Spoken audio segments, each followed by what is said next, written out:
I'm Christine Frizzell on Capitol Hill, where Democrats and Republicans still appear to be a long way off from a deal to fund the Department of Homeland Security. Legislation for the agency held up following the passage of bills to fund the rest of the government, following a list of demands from Democrats.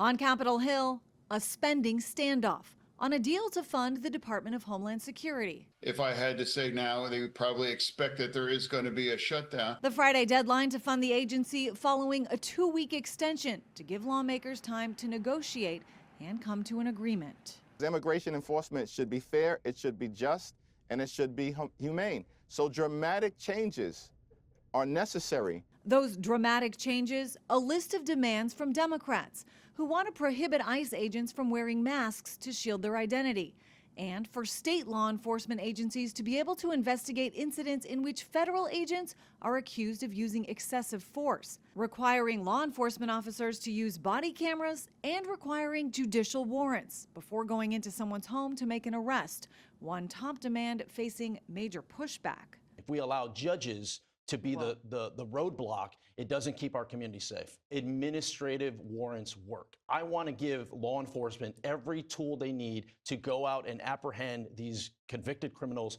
that are loose in our community. On one hand, this lone spending bill is about funding for the Department of Homeland Security. On the other, the passage of the big beautiful bill last summer funneled tens of billions of dollars to immigration enforcement efforts, which means agencies like ICE and CBP will not be affected if an agreement is not reached. Instead, other components of the agency could be impacted in a major way, including the Transportation Security Administration, the Federal Emergency Management Agency, and the U.S. Coast Guard. If they want to go through the pain and suffering of not being able to board your airplane, having the safety and security of our country jeopardized, this is exactly what they're gambling with.